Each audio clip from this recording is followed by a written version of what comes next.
قل أعوذ برب الفلق من شر ما خلق صدق الله العظيم.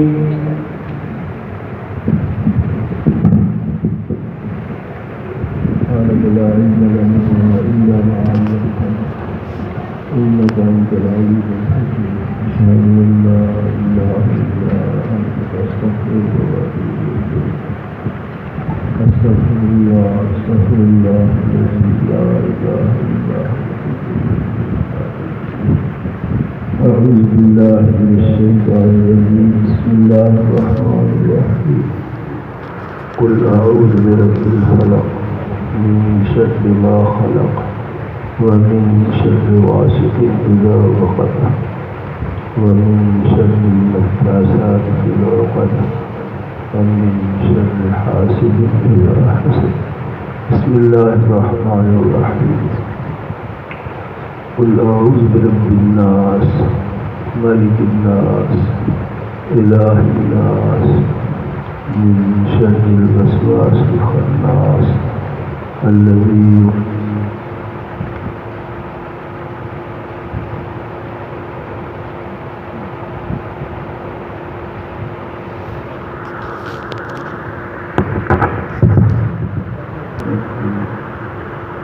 آخری دو صورتیں سورہ فلق اور سورہ الناس.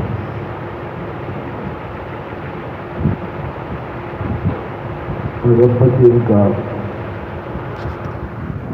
شروع قرآن کے آغاز کے انتظر مناسب یہ ہے. قرآن حکیم کے شروع میں سورہ فاتحہ کے اندر ہدایت اور صراط مستقیم کی درخواست کی گئی تھی. اللہ پاک ہمیں ہدایت عطا فرما، صراط مستقیم عطا فرما.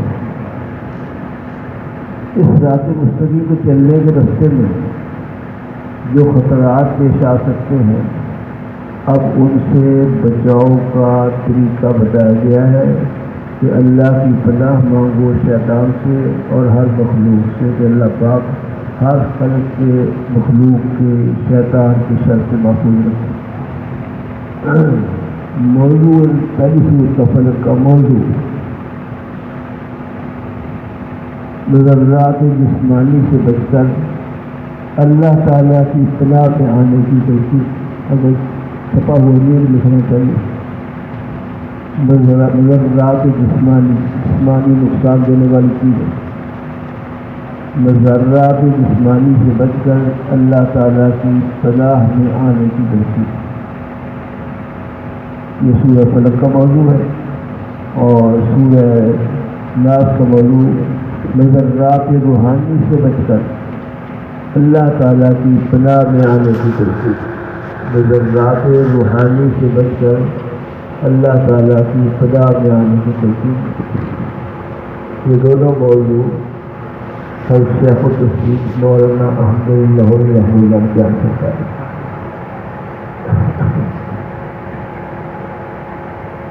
شان نزول ان صورتوں کا یہ ہے، حسد کی وجہ سے نبی پاک صلی اللہ علیہ وسلم پر جادو کیا گیا.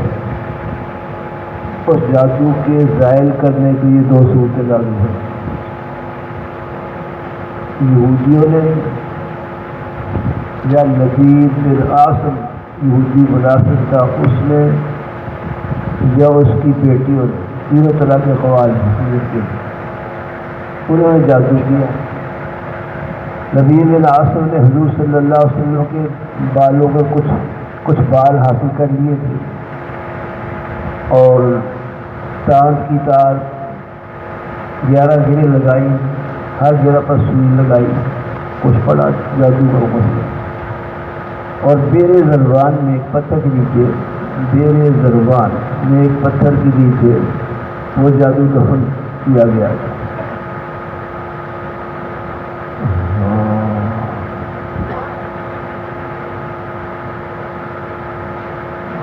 اس یہودی نے ایک لڑکے کے لیے آپ کا کنگا، سر پر پھیرنے والا کنگا اور کچھ اس کے دندان حاصل کیے تھے. اس نے تانپ کی تار چلا کر 11 گرے تھیں اور 11 گروں میں سوئی بھی لگائی. کیونکہ وہ 11 گرے تھے تو ان کے ظاہر کرنے کے لیے 11 آیات نازل ہوئی.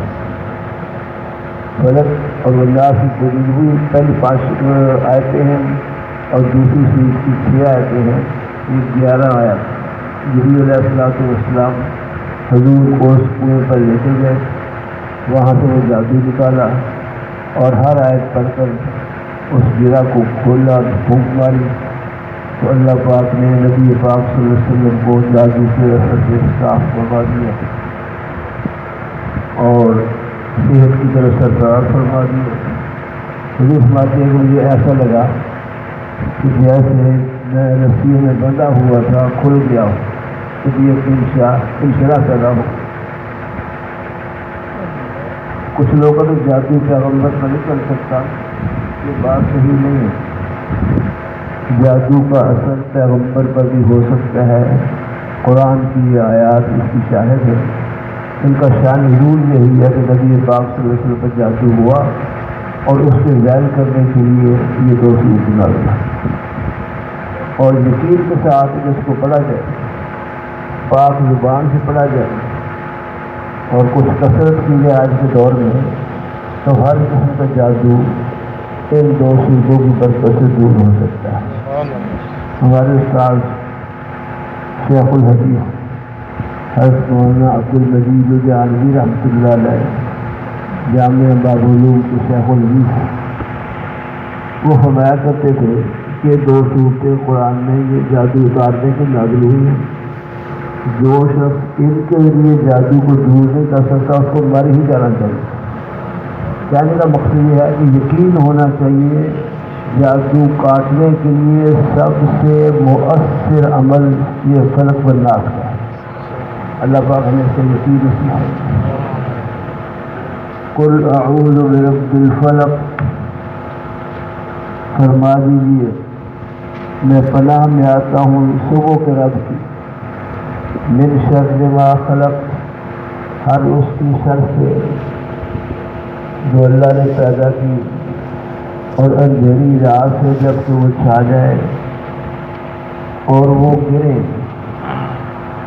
من شر نفاسات، اور گروں میں پھونک مارنے والیوں کی شر سے، اور حاسد کی شر سے جب وہ حسد کرے. قل اعوذ برب الفلق، فلق کا معنی صبح کیا میں نے. صبح پھوٹتی ہے، اندھیرا چھٹتا ہے، صبح کی اذانوں کے وقت اس صبح کا ذکر کیا گیا. فلق کی تفسیر میں مفسرین نے متعدد اقوال لکھے ہیں. ایک یہی لکھا ہے فلق کا معنی صبح. دوسرا قول جہنم میں ایک جیل خانہ ہے، اس کا نام فلق ہے. تیسرا قول تمام مخلوق فلق ہے، اس لیے کہ فلق کا معنی پھٹنا پھاٹنا ہے. تو مخلوق جو ہے انسانی یا حیوانی جو بھی ہے، ہر چیز جو ہے ٹوٹ جاتی ہے، پھٹ جاتی ہے، اس لیے ساری مخلوق مراد ہے.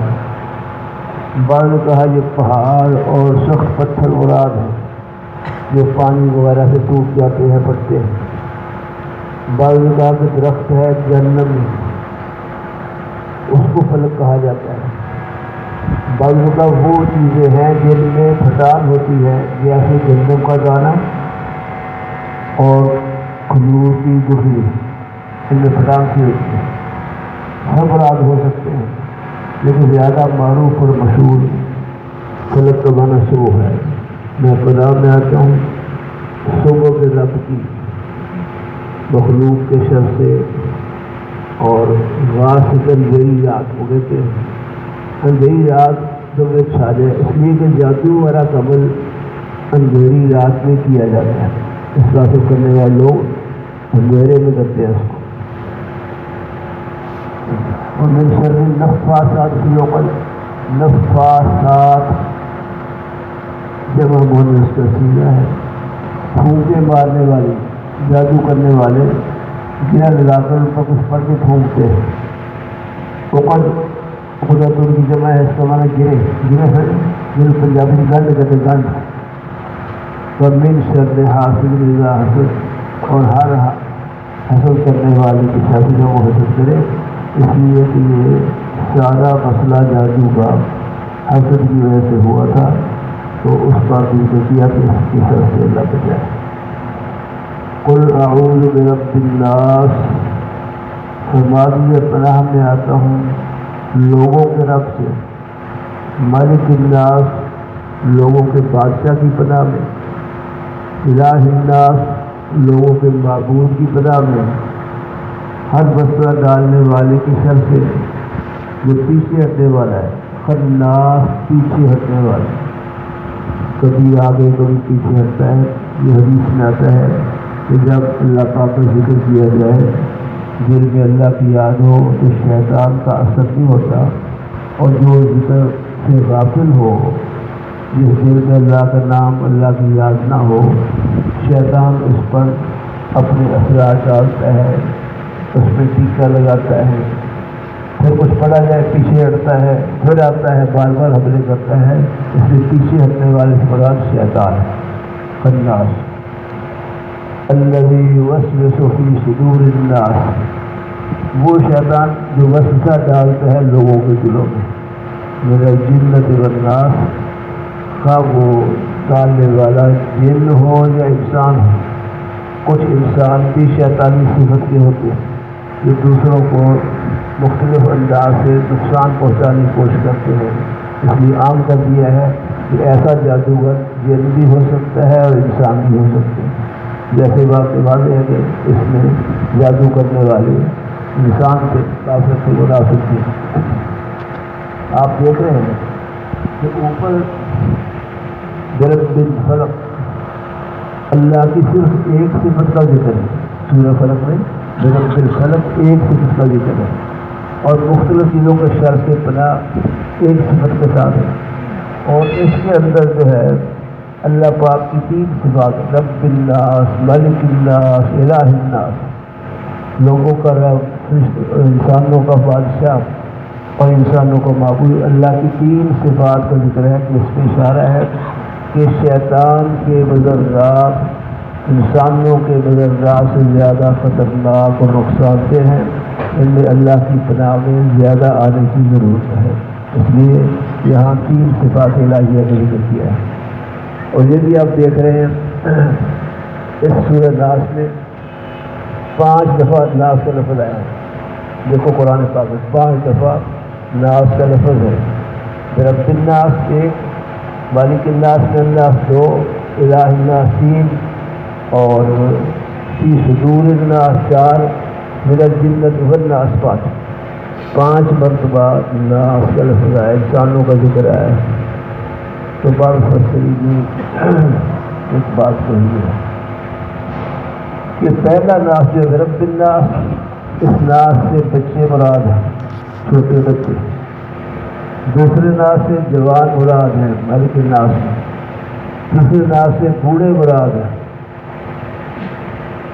اور چوتھے ناس میں اللہ کے سارے بندے مراد ہیں جن کے دلوں میں مسئلے ڈالتا ہے، اللہ کے نیک بندے مراد ہیں۔ اور آخر میں 5واں ناس جو ہے اس سے مفسد لوگ مراد ہیں، مفسد لوگ، فساد کرنے والے، دوسروں کو نقصان پہنچانے والے، حسد کی کارروائیاں کرنے والے مراد ہیں۔ قرآن پاک کی صورتیں آخر میں لائی گئی ہیں اثرات بد کو دور کرنے کے لیے۔ حکیم سنائی نے ایک بات بہت اچھی کہی۔ حکیم سنائی افغانستان کے بہت بڑے بزرگ اللہ والے شاعر گزرے۔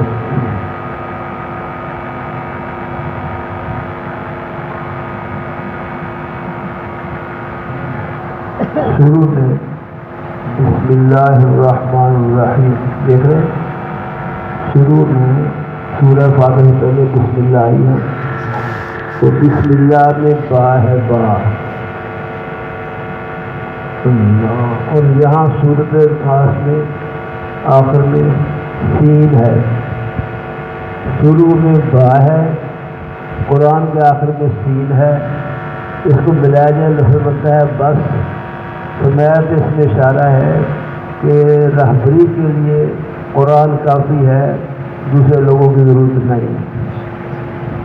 قرآن پاک سے صحیح لگاؤ، اللہ پاک اس کی محبت اس کی فرمائے۔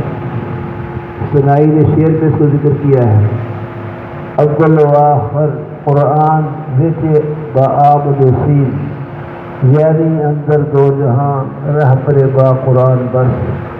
قرآن کے اول آخر میں بے اور سین ہے، اس میں اشارہ ہے کہ اللہ پاک جو ہے نا، قرآن پاک جو ہے یہ ہمارا رحمت ہے اور کافی ہے۔ قرآن تعلیم کو چھوڑ کر کسی اور چیز کو اہمیت دینا یا کسی اور ذریعے کو قبول کرنا یہ صحیح نہیں ہے۔ قرآن کتاب ہدایت ہے، کوئی تاریخی کتاب نہیں ہے، ہدایت ہے، لیکن اس کی شروعات تشریحات متعلقات صحابہ سے معلوم ہوں گی اور صحابہ کی شجرت اور تعبیر سے معلوم ہوں گی۔ ائمہ اربعہ، امام اعظم، امام مالک، امام شافعی، امام احمد بن حنبل رحمہ اللہ سے معلوم ہوں گی۔ اس طرح حضور کے در شگردوں کی چلی آ رہی ہے، سلسلہ چلا رہے ہیں، اس راستے سے اس کا صحیح لمائے۔ جیسے مولانا زکریا آپ کو بتا رہے تھے کہ فقط کتابوں میں دیکھ کر سمجھ لینا کہ میں قرآن سمجھ سکتا ہوں، یہ جہالت اور گمراہی ہے۔ جن لوگوں نے یہ کوشش کی ہے کہ میں خود تحقیق کرتا ہوں، علماء سے، مشائخ سے، صحابہ سے، امت الفصیل سے مستغنی ہو کر خود تحقیق بیٹھے ہیں، وہ خود بھی گمراہ ہوئے اور اپنے ماننے والوں کو بھی گمراہ کیا۔ میں کسی کا نام ہی لیتا، لیکن یہ حقیقت ہے، میرے پاس حوالہ جات اس کے موجود ہیں کہ کیا کیا انہوں نے تفسیروں میں غلطیاں کی، کیا کیا غلطیاں کی اور کس طرح گمراہی بھی ہوئے ہیں۔ وہ سکول کالج کے لوگ، خواہ وہ ڈاکٹر ہوں، خواہ وہ پروفیسر ہوں، خواہ وہ لیکچرار ہوں، وہ اپنی ظاہری تعلیم کی وجہ سے کچھ سمجھتے ہیں کہ ہم بہت سمجھدار ہیں، لیکن ایک حقیقت میں نے اپنی آنکھوں سے دیکھی ہے کہ ان کو اس آزادی کی وجہ سے گمراہی کا سامنا کرنا پڑے۔ عقائد غلط ہو گئے، صحبت غلط ہو گئی، اور میں جی نہیں چاہتا کہ میں وہ حوالہ دوں آپ کو، بس سے بتاتا ہوں۔ ان میں سے ایک مفسر نے تفسیر میں یہ بات لکھی، اللہ سیدنا باعث رضی اللہ عنہ صحابی رسول ہے، غلطی ہو گئی، سزا ملی، خون کے قطرے جسم سے نکلے، پتھراؤ کیا گیا تھا، تو کسی نے اس سے نفرت کی۔ حضور نے فرمایا تم جس سے نفرت کر رہے ہو میں دیکھ رہا ہوں، یہ مائل جنت کی لہروں میں ہوتے لگا رہا ہے۔ سبحان اللہ۔ اور کاغذ جو ہے وہ تو اس واقعات کو جھول لیتے ہیں کہ اس میں اور عزت پیدا ہو جاتی ہے، اور جو لوگ اپنی تحقیق کے پیچھے پڑے رہتے ہیں کہ میں تحقیق کر کے بیٹھتا ہوں، وہ مطلب کیا کہتے ہیں، انہوں نے لکھا، حوالے میرے پاس موجود ہیں، ہر مائل کے بعد مائل گنڈا صفت انسان تھا، یا وہ کسی نے لکھا صحابی رسول کے بارے میں، سب سے کم درجے کا صحابی، دنیا بھر کے اغواس افتاب اور یہ سے بہتر ہے، لاکھوں فوج جمع ہو جائے صحابی کا درجہ نہیں پا سکتے، صحابی کی ایمان کے برابر کا ایمان نہیں ہو سکتا۔ اس لیے جو لوگ حضور اکرم صلی اللہ علیہ وسلم کا روحانی سلسلہ، تفصیلی سلسلہ، حدیثی سلسلہ، علمی سلسلہ سے وابستہ ہوتے ہیں، وہ تو اس گمراہی سے بچ جاتے ہیں۔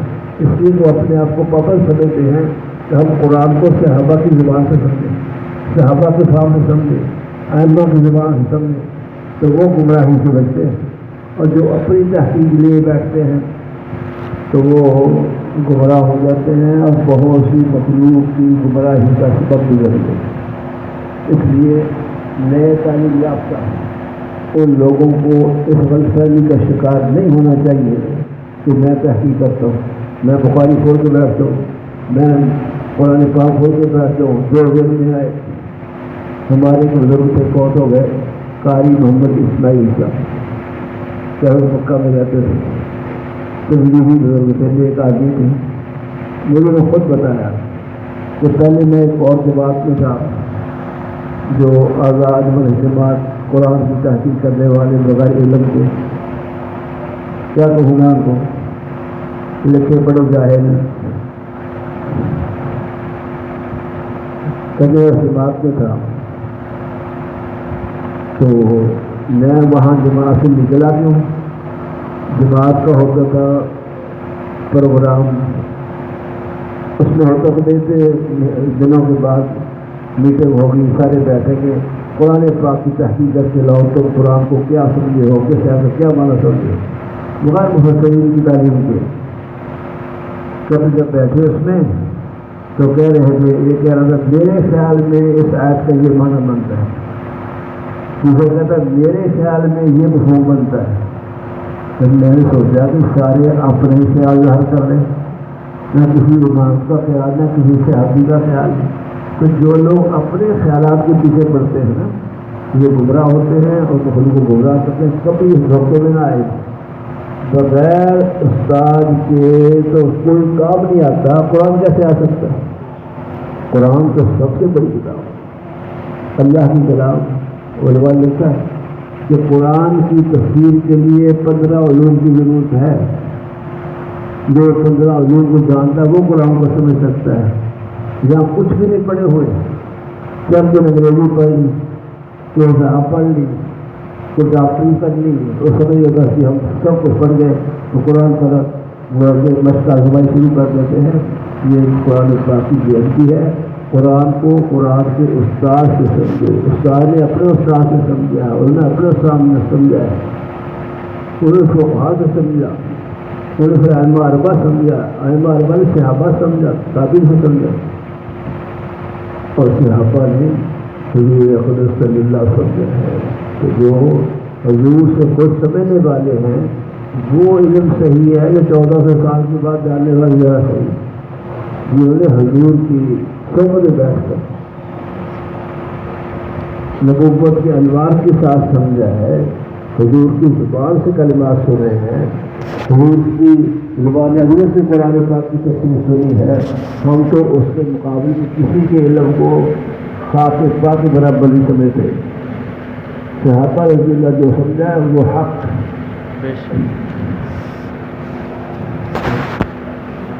چلو ایک بات اور جانے میں تھوڑی چلے, جو کچھ بھی قرآن پڑھنا ہے, ذکر کرنا ہے, حدیث پڑھنی ہے, تمام میں ایک ضروری چیز اخلاص, کہ وہ صرف اللہ کے لیے ہے. کوئی کام دنیا کے دکھاوے کے لیے نہ ہو, دنیا میں تعارف کے لیے نہ ہو, اپنی شہرت کے لیے نہ ہو, اپنی واقفیت بنانے کے ذریعے سے نہ ہو, اپنی دکان کے چلانے کے ذریعے سے نہ ہو, خود بیاہ سے نہ ہو کہ مجھے بڑا سمجھے لوگ. یہ یاد رکھیں, جو مٹتے ہیں اللہ ان کو روشن فرماتے ہیں. شہرت کی طلب کرنے والوں کو نیک شہرت کبھی نہیں مل سکتی, وہ معاشرے کا شکار ہے. اور اپنی بزرگی کا سکہ جمانے والا جو اپنی بزرگیوں کو ظاہر کرتا ہے کہ سکہ جماتا ہے, وہ بھی حقیقت تک کبھی نہیں پہنچ سکتا. اللہ کی نصرت, رحمت اور اصلاح سے ہمیشہ محروم رہے. جو اپنے آپ کو کچھ نہیں سمجھتا, مٹاتا ہے, اس کو اللہ پاک اس سے کام دیں گے. حضرت مولانا مفتی زین العابدین رحمۃ اللہ علیہ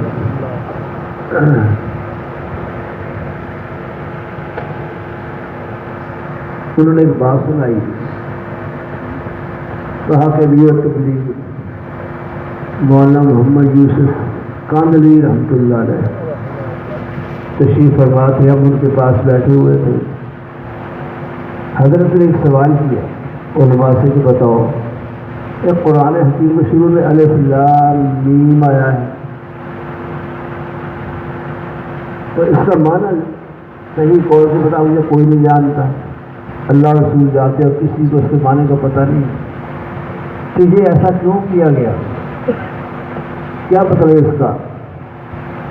مسلم کہتے ہیں ہم تو وہی کہتے ہیں کہ کتابوں میں لکھا ہے اللہ عالم بمراد بذالک الحروف بتلک الحروف، کہ اس کے حروف کے مراد کو اللہ ہی جانتے ہیں۔ مفسرین یہ لکھتے ہیں کہ اللہ پر چھوڑ دو۔ فرمایا نہیں بتاؤ مقصد کیا ہے؟ میں یوسف اصرار کرتے ہیں بتاؤ مقصد کیا ہے؟ اللہ اکبر۔ ہم سمجھے کہ حضرت نقطہ بیان کرنا چاہتے ہیں، ہم نے حضرت آپ ہی فرمائیں تو مولانا یوسف نے فرمایا قرآن حکیم کے شروع میں ایسا کلمہ لائے ہیں جس کا معنی چھوٹے سے لے کر بڑے عالم تک کوئی نہیں جانتا۔ اس میں یہ سبق دیا گیا ہے جو قرآن کو دیکھے گا پڑھے گا یہ سمجھ کر کہ میں کچھ نہیں جانتا اس کو قرآن آئے گا، اور جو کبر کا شکار ہوا کہ میں وہ ہمیشہ کے لیے معلوم رہے۔ اس لیے اپنے آپ کو مٹانا ضروری ہے۔ لوگوں میں شور پانے کے لیے غلط طریقے اختیار کرنا، اپنی غلطی کا سکہ جگانے کے لیے غلط طریقے اختیار کرنا، یہ اخلاص کی منافی ہے۔ یہ اخلاص والے بیٹے ہیں وہ لوگ تو میں کیا بتاؤں آپ کو، ایک بزرگ گزرے ہیں حضرت مولانا محمد رسول اللہ صاحب، جن کا مشہور نام بلے شاہ ہے۔ بلے شاہ جانتے؟ بلے شاہ قصور میں آپ کا دربار ہے۔ حضرت بلے شاہ اس شہرت سے دنیا میں بزرگ مشہور ہونے کی بجائے مٹانے کا جذبہ رکھتے ہیں، ترکیب کرتے ہیں۔ فرماتے ہیں چالو بلیا اوٹھے چلیے جتھے سارے انے، وہ انے کا جان دو اپنے آپ کہیں تو بلیا وہاں چلے جہاں سب اندے رہتے ہیں، اندے ہوئے نبینا حافظی۔ چلو بلیا اوٹھے چلیے جتھے سارے انے، نہ کوئی ساری ذات پچھائے نہ کوئی سانو بنے، نہ کسی کو یہ پتا ہو کہ بلے شاہ سید ہے، نہ کسی کو یہ پتا ہو کہ بزرگ ہے، وہاں جا کے رہے۔ یہ کیا ہے؟ یہ جذبہ ہے اپنے آپ کو مٹانے کا۔ اس جذبے سے ہم کچھ محنت کریں گے، خواہ وہ تبلیغ کی محنت ہو، خواہ وہ ذکر کی محنت ہو، خواہ وہ قرآن کی محنت ہو، کوئی دینی محنت ہو، اگر اپنے آپ کو مٹانے کے جذبے سے کریں گے تو اس کی برکات حاصل ہو۔ تو محنت ہوتا ہے، محنت کرنی چاہیے، ذکر اذکار کی پابندی، قرآن حدیث کی پابندی، تلاوت نوافل کی پابندی کرنی چاہیے۔ ایک بات یاد آئی، حدیث میں سنن ابن ماجہ کی حدیث ہے اطیب الکلام، سب سے پاکیزہ کلام کون سا ہے، سب سے اچھا ذکر کون سا ہے؟ وہ حدیث میں آیا سبحان ربی و بحمدہ، جیسے ہم سلسلے میں ہم پڑھتے ہیں سبحان اللہ و بحمدہ، تو کلمہ اللہ کی جگہ ربی کا لفظ ہے، سبحان ربی و بحمدہ، تو غالباً ہو جائے سبحان اللہ و بحمدہ اپنی جگہ صحیح ہے، بخاری سے حدیث میں ہے۔ اور سبحان ربی و بحمدہ اس کو کہا کہ یہ فرشتوں کا ذکر ہے، سبحان ربی و بحمدہ اس کا پڑھنا بڑا مبارک ہے، اور قرآن پاک میں اس کے اشارے موجود ہیں۔ آیت میں شاید صحیح نہ پڑھ سکوں، فاصبر علی ما یقولون فسبح بحمد ربک قبل طلوع الشمس وقبل غروبها وآناء الليل وسبح أطراف النهار من آناء الليل وسبح لعلك ترضى، سورۃ حاقیہ۔ اپنے رب کی حمد کے ساتھ اس کی پاکیزہ سبح بحمد ربہ، یہ تینوں الفاظ جو ہیں سبحان ربی و بحمدہ، تو کہا گیا ہے کہ دشمن جو کام کرتے ہیں نبی پاک صلی اللہ علیہ وسلم کو اللہ نے فرمایا کہ آپ یہ کلمات پڑھا کریں رب اللہ، اس سے آپ کا دل خوش ہو جائے گا، پریشانی دور ہو جائے گی۔ کس میں پڑھیں؟ غروب شمس سے پہلے اور طلوع شمس سے پہلے۔ اور طلوع شمس کو پتہ ہے نا، سورج نکلنے سے پہلے اور سورج غروب ہونے سے پہلے، جو ہے کہ صبح کو سورج نکلنے سے پہلے نماز کے بعد کو پڑھنا چاہیے، اور غروب شمس سے عصر کے بعد نماز سے پہلے پڑھنا چاہیے۔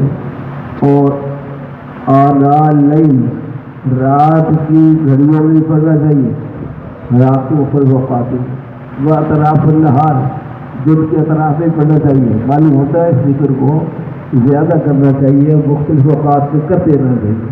اس لیے میں مشورہ دیا کرتا ہوں، ایک تسبیح تو صبح کی نماز کے بعد کر لیا کرو، صبح میں 2-3 منٹ لگتے ہیں، زیادہ وقت نہیں لگتا۔ ایک تسبیح عصر کے بعد کر لی دونوں سے پہلے، اطراف النہار ہو گئے۔ اور اس طرح سے 2-3 تسبیح رات کے مختلف حصوں میں کر لیں تو یہ بہت بڑا ذکر ہے، اس کا بہت زیادہ فائدہ ہوگا کہ آپ حضرات پڑھا کریں سبحان ربی و بحمدہ، سبحان ربی و بحمدہ کو مشکل نہیں ہے، اللہ پاک توفیق کے لیے آسان فرمائے۔ میرا تفصیل نے قرآن پاک پڑھا ہے، اس لیے زیادہ میرے مفتی قاسم صاحب کی اور محمد سید صاحب کی اللہ کو خیر نصیب فرمائے، اور علم بابرکت کو حاصل کرنے کے بعد ہمیں آگے اس کو پہنچانے کی توفیق نصیب فرمائے۔